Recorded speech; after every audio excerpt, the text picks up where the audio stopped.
We're standing in front of Ogilvy Purtle Gallery, where I'm having an exhibition called Alchemy and Archetypes. My name is Ginny Sykes, and I'm a visual artist, and I've been working in Chicago for 30-some years. And this exhibition is work that I have produced over the last couple of years, but it also is work that I've been thinking about for the last 30 years. The themes that are incorporated in this show are ideas that I have been generating, gestating, thinking about, and rediscovering over a very long period of time. They involve archetypal language that I've developed out of my own vocabulary and seen through the lens of drawing, which for me is the most primal medium and probably the one I most deeply connect to. This piece is called Float 4 number 2, and it's the second in a series of two using this shape. A number of the works in this show refer to a form that dates back to an earlier usage, which was in 1992. And one of the first pieces I did when I returned from Italy after living there for 3.5 years was this large installation work. And it's called Altar of Reentry, and it has to do with a culture shock and a reckoning of some of the Italian influences that I experienced and some of the new American influences.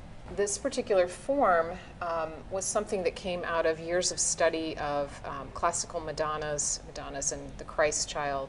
And what I noticed in those was there was often this kind of leaning in quality of the female figure, arching her neck in such a way that's anatomically impossible and yet evoked a very strong emotional resonance.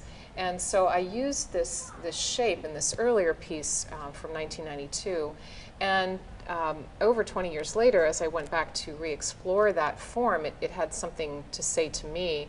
I began to imbue it with new meanings. And so here you see this kind of mourning Madonna form, as it's known in Italo-Byzantine painting, kind of reawakened and used in a new format.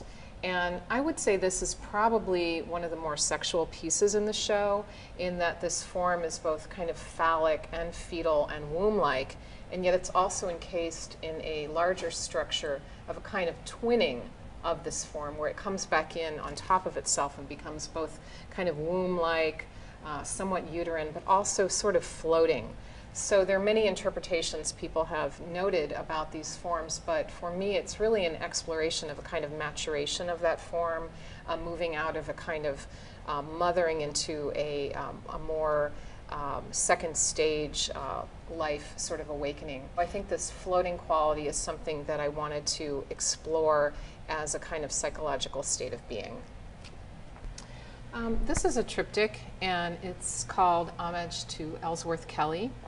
Ellsworth Kelly was a very well-known modernist painter who was best known for his very clean, flatly painted, monochromatic shapes. I love both the triptych format, or multiple formats, and I was really intrigued by these particular shapes that he used in a triptych.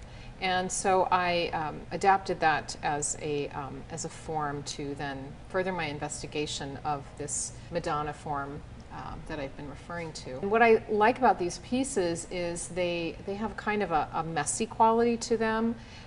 They interject something else into the discourse of modernism and open it up for further dialogue in a way that women's voices have often been silenced to. And that is the messy, the expressive, the coded kind of forms. And so in this case, these forms are sort of contained in these triangulated sort of shield-like shapes, and there's a lot of energetic mark-making to them.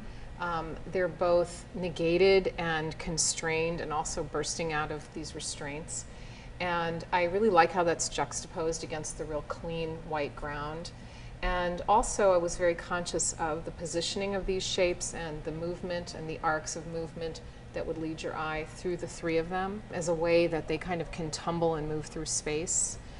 One of my other influences very strongly in my life has been contemporary dance and modern dance. I both studied it and have been an observer of it for many years, and have also done some of my own performance choreography.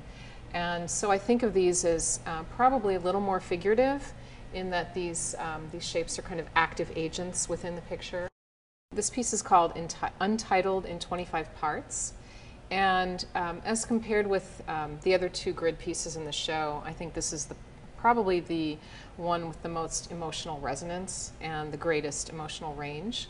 I really like working with the grid. The grid is a great structure. It helps organize information, and it's a great container for work that's a little bit on the messy side, which I think this piece is. Even though all the works in this show are drawings, and I consider this a drawing, in this one I used some paint, so it's a little more painterly than the other works. And because of that, I could work the material a little bit more and be a little more aggressive with it. Some of the paper tends to dip and fold a little bit, and so it takes on its own material life. I kept the color in a more neutral temperature, so there's a little bit of ochres and a little bit of blues, but mostly I think it still reads as black and white. I wanted to work in a kind of cinematic way, so even though you can enter this drawing pretty much from anywhere, I think in Western culture we tend to read things from left to right and kind of sequentially. It doesn't really have a beginning, middle, and end, but it does have different frames, and that's a way of working that's interested me greatly over the years, and continue to work in that way.